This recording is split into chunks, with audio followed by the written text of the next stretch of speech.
Hey everybody, I'm Felicia Curry, and welcome to WETA Arts, the place to discover what's going on in the creative and performing arts in and around DC. As our nation marks the 250th anniversary of the American Revolution, our attention turns to the Founding Fathers and the world they inhabited.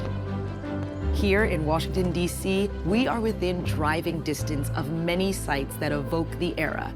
Few more iconic than George Washington's Mount Vernon.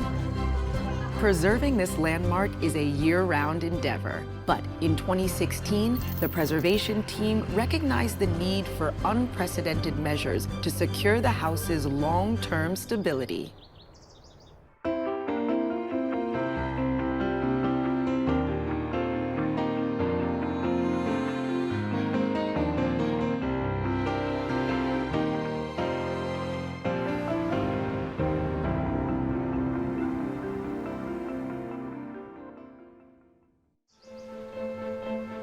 George Washington's Mount Vernon in Virginia sprawls across 500 acres of forest, gardens, and outbuildings, crowned by a mansion that has been a tourist destination for literally hundreds of years.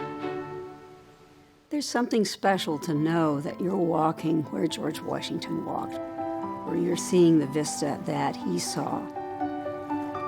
Because of his commitment and perseverance, we have a country of liberty and a country based on law. And so I think all of us here are dedicated to protecting that legacy for future generations. Protecting that legacy means constant maintenance and attention. And in 2016, the staff discovered a big problem. There was a little bit of asbestos in the house that had been put in around a furnace that had been in place in the early 20th century. And we were abating that asbestos. And in doing so, we had to pull up some floorboards. I got a phone call saying, "Tom, you got to get up here right now." And when I got to the house, the carpenter was standing on a ladder holding one of the floor joists over his head because it wasn't attached at either end. The walls were not connected to the floors. They had wrapped the top of the foundations in copper so the termites couldn't get into the frame. We thought it all connected, that there was wood in there. When we pulled the copper back, the wall sat on brick, the floor came almost to the brick, and the connection just didn't exist. The floors were only being held up by pillars in the cellar. In an event where extreme lateral force was put upon the house, like a hurricane, an earthquake, a tornado, the house's frame could actually give. Also, in other areas of the house, brick was failing, where a hard cement had been used for repairs on the original brickwork. One reason you try to use the lime mortar with historic brick is your water can come back out and evaporate through the lime. With hard cement, these brick would tend to load up with moisture, and then when freezing weather came, it would start blowing apart just like this. Start spalling. If you put modern mortar in a historic brickwork, eventually it's gonna fail. The work that was done in the late 19th century and in the 1930s surely saved this house. It was time to save the house again, very carefully. This place, as we often say here, is Washington's autobiography. He didn't write about himself. And one of the things that becomes very clear to me in my 12 years here is that Washington utilized the architecture of Mount Vernon to express himself. He made design decisions, and he tells us who he is through how his architecture impressed, or the stories that his architecture told. The renovation is giving staff a rare first-hand glimpse into the way the real George Washington thought and lived.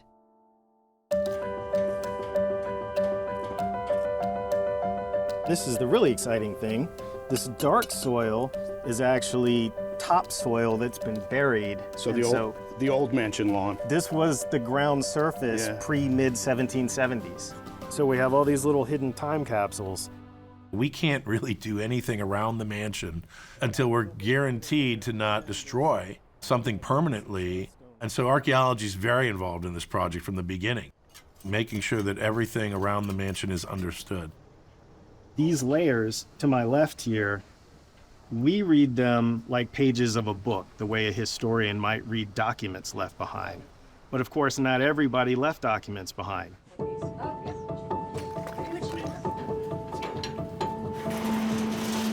Welcome to the Archaeology Lab. This is where all of the objects that we take out of our excavations come to.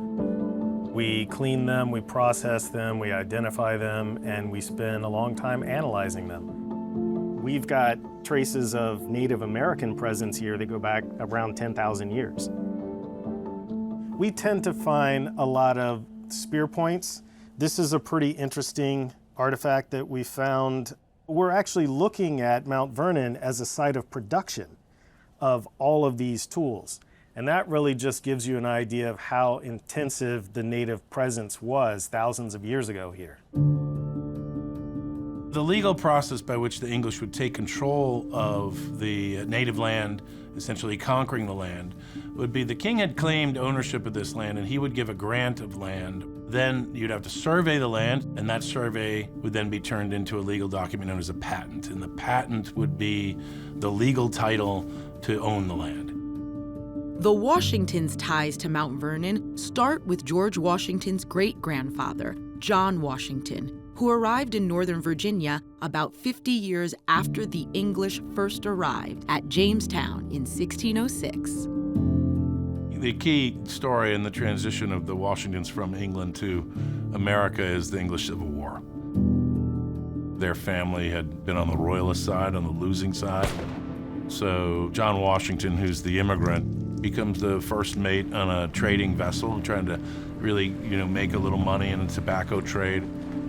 The tobacco trade was, in that period, a chance where somebody from a modest background in England could make some of themselves, could make a lot of money, if they're lucky. Tobacco requires lots of labor because each individual plant is grubbed and planted. The key in Virginia for wealth creation is really not necessarily the acquisition of land, although that's critical, but the land is worthless without labor. The people with the most command of labor are the ones who develop the fortunes. Slavery becomes critical to wealth creation. And by the 1680s in Virginia, so 2 generations before George Washington is born, that is sort of the way to wealth in this growing colony. Evidence is everywhere on the property, including the very earth into which the house is set. We can actually kind of go through time here. You can see this layer with the nice over-fired brick in it. The enslaved folks are the primary producers of bricks. 60 to 70,000 bricks were made at Mount Vernon. The ones that didn't quite cut muster were tossed out, and that's why they ended up in here. I always kind of wondered, when they were producing 60,000 plus bricks a year, how they kept track. What you're looking at are impressions made from someone's finger. In this instance, we have a 9, a 0, and another part of a 0, and I'm guessing we probably had a third 0. This is brick either 900 or 9,000.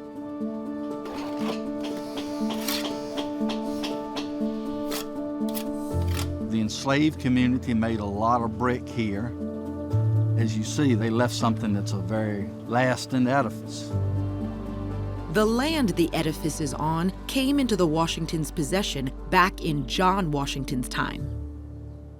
The Crown Colony of Virginia created a system called the headright system.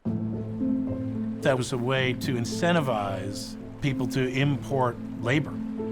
You would pay for the transportation of a certain number of people from England to come as indentured servants to work in Virginia for a certain amount of years. For you paying for that importation of labor, you received a headright of 50 acres per head. Washington marries Ann Pope, and they get 700 acres of land as a wedding gift. And that's the beginning of the Washington fortunes. John Washington was both lucky and good at selling tobacco, both in London and also on the continent.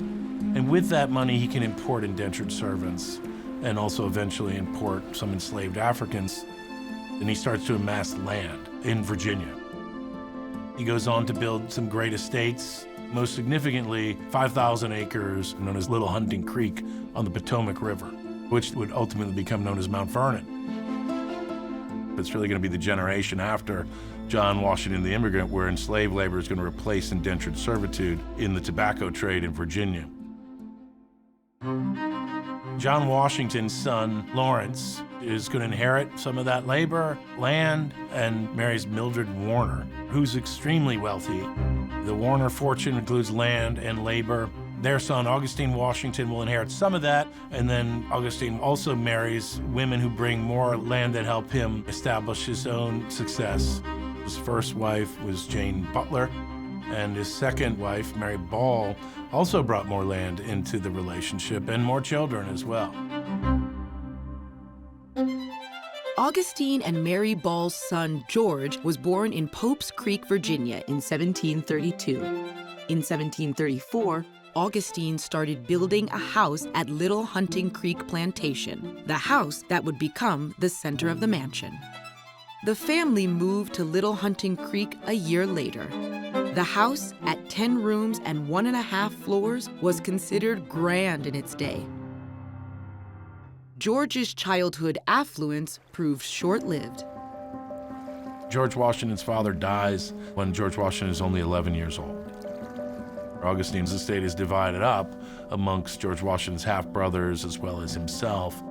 And what's left for George and Mary Ball is really not enough to be productive. It's a small estate, and you clearly can see this is a gentry-level family that's really clinging to that status as George Washington's growing up.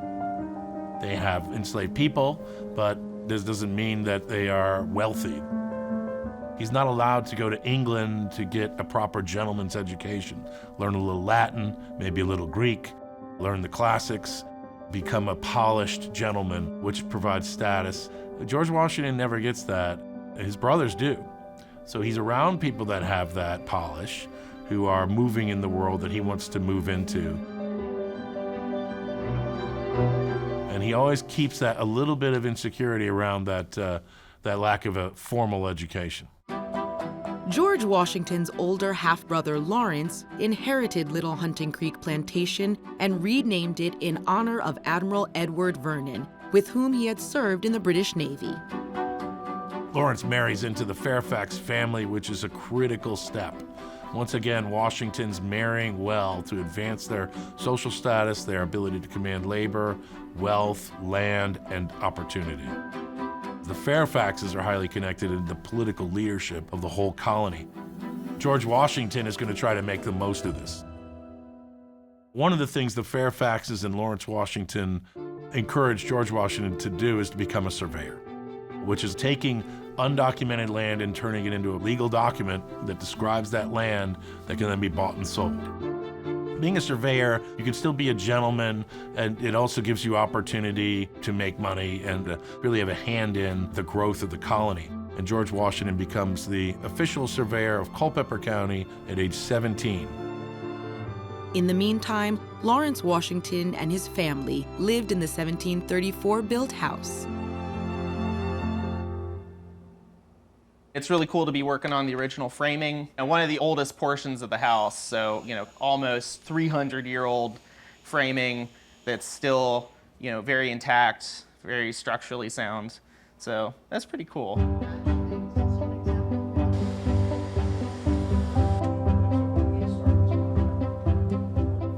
These beams overhead are the original 18th century beams that Washington put in, but clearly these are not. That's something that we had to put in for structural reasons. We're using old growth oak and pine of a type that is very rare in America now. And some of that was cut on our property because some parts of Mount Vernon have never been completely logged out. And so we're dealing with trees that are hundreds of years old and are the descendant trees of the trees that the house was built out of in the 18th century.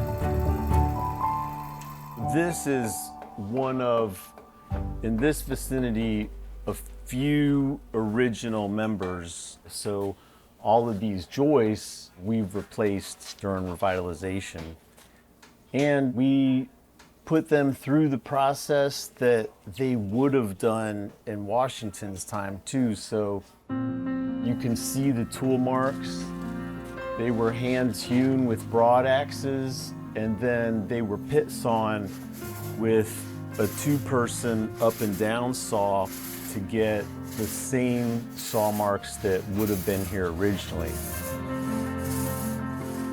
We can see kind of, you know, the craftsman that built the early house is different from the craftsman that built this south end or the north end. There's a lot more complexity to the ornamentation and the moldings that George used in his additions. Things like augers were changing. We can see the auger marks that they used and tell, oh, they used spiral bit auger. So, I don't know. We can nerd out over that stuff.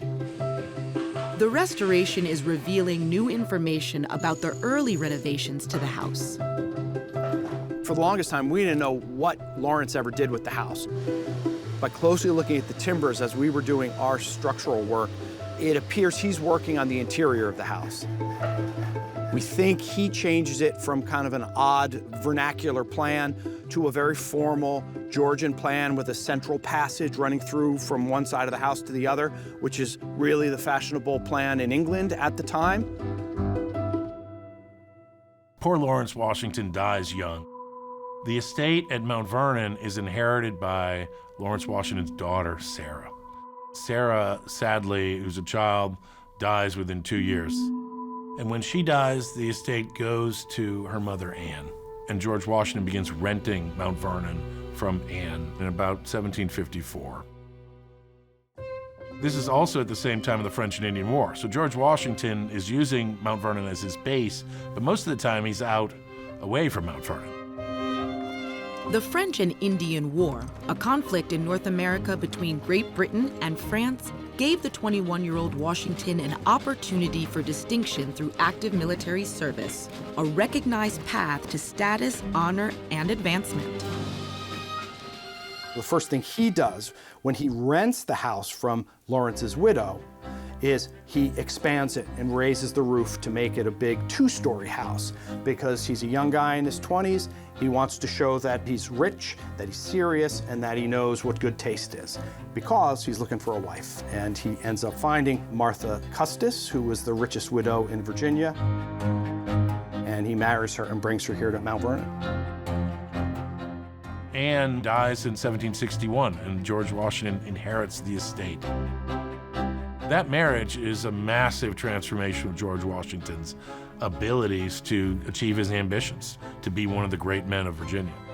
She's going to bring a lot of wealth and enslaved people to Mount Vernon from the southern part of Virginia.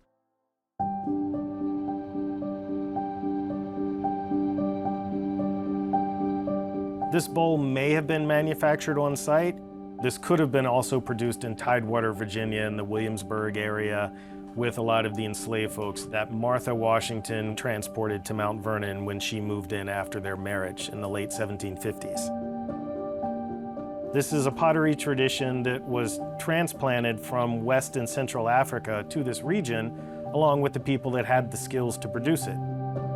We also have evidence, this is lead shot, the type that would be in a shotgun shell. Enslaved folks were hunting waterfowl for themselves, but they were also selling this waterfowl to the Washington's dinner table. This is all 18th century window glass. We recovered this collection of glass from a layer in the piazza. That's exciting for us because the mansion was expanded from 1775-76. By the early 1770s, George Washington is really looking to expand his mansion house. There's practical reasons, but there's also like, I gotta keep up with the Joneses kind of reasons that Washington's expanding at that time in the 1770s. His sister Betty Lewis is married to Fielding Lewis. They are building a brand new house in 1773. His brothers have built big houses. The 1770s is a time when the status symbol of the home really needs to expand. And to be fashionable, expansion meant Georgian architecture, named after the successive reigns of King George I through George IV. Georgian architecture is highly symmetrical, classically influenced architecture. It becomes sort of a dominant look and style of British architecture. Washington is a rule of thumb architect. He's trying to get it right as best he can. He doesn't have enough money to tear the place down and start from scratch. And so he's building on these earlier changes, but trying to make it as aesthetically pleasing and also correct and proper based on the ideas of the day. How do you expand a Georgian house and keep it symmetrical?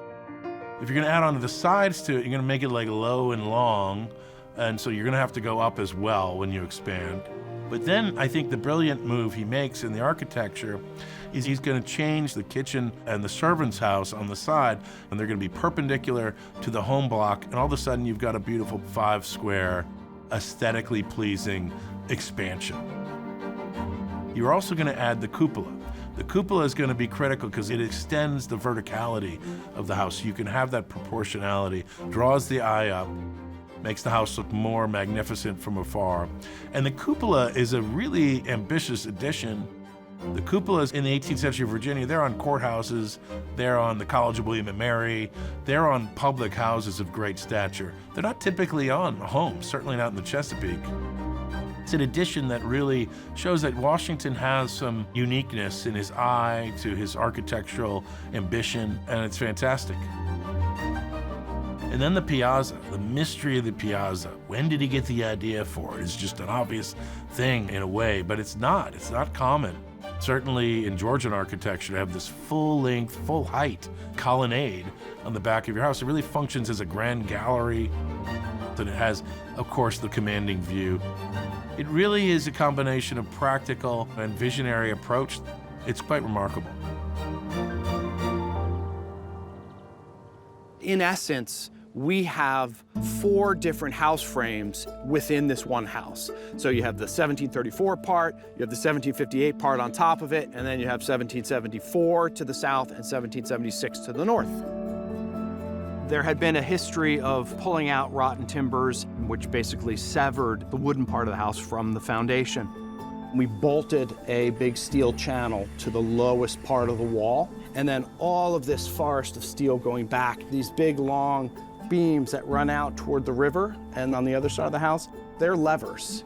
And we're sitting at the fulcrum point, and that big yellow beam out there is equaling the weight of the house. So we didn't jack the house up, we just balanced it out so that the weight on the foundation could be relieved, and then we stuck in the new beams. On May 4th, 1775, Washington left Mount Vernon for Philadelphia, where the Second Continental Congress would appoint him Commander-in-Chief of the Continental Army. When George Washington goes to war in the American Revolution, he's constantly worried about Mount Vernon. He's thinking about it all the time. We know this because the correspondence exists. He's writing to Lund, Washington. Lund is a cousin who has taken on the management of Mount Vernon throughout the war. He's got one half of the building framed out. He's trying to decide what to frame out. George Washington is writing instructions to Lund, not only about that, but what trees to plant and what lanes to build, what vistas to carve out of the trees.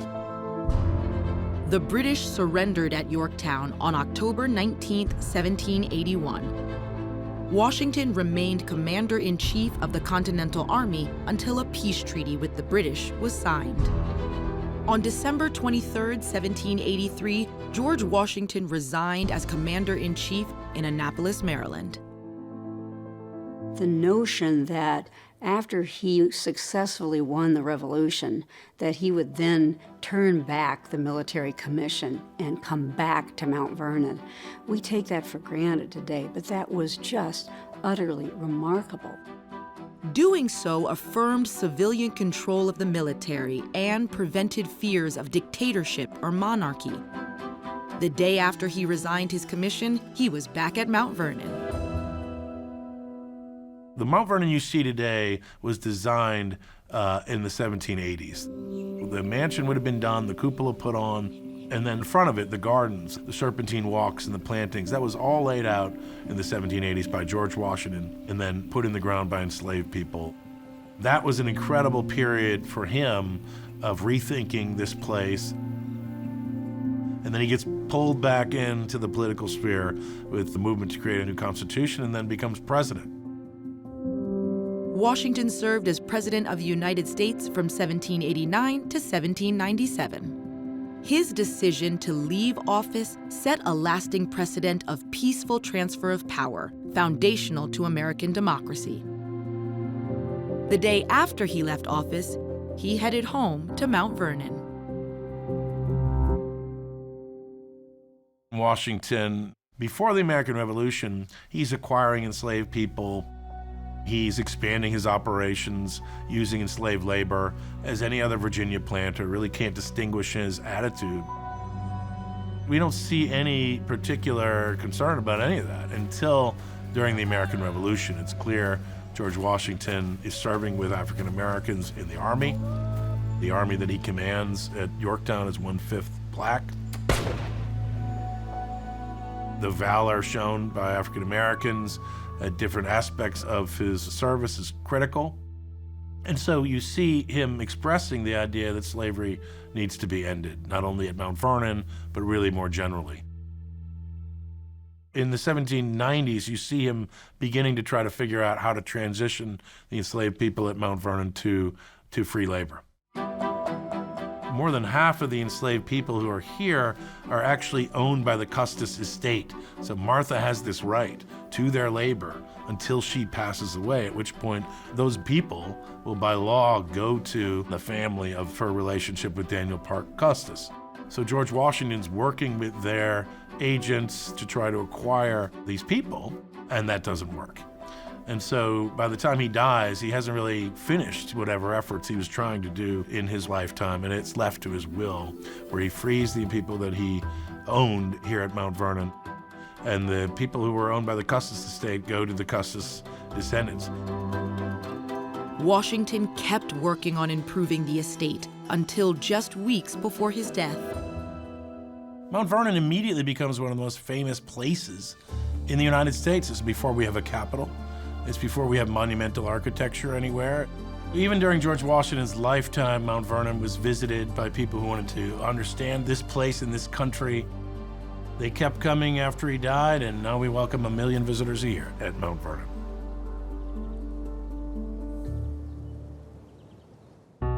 George Washington's Mount Vernon welcomes visitors year-round. In addition to the historic mansion and grounds, explore the museum and education center, or enjoy films, lectures, performances, and seasonal festivals. Visit mountvernon.org for details. Thank you for watching WETA Arts. Be well, be creative, and enjoy the art all around you. I'm Felicia Curry. We're standing on the foundations that were built by people before us. In this case, literally. For those early craftsmen to do what they did with the tools they had available then, it makes you appreciate an electric grinder from time to time. I think all departments feel the weight of the responsibility of this place, and we take it very seriously. And nothing happens without me knowing. Become architectural historians, kids. It's very important.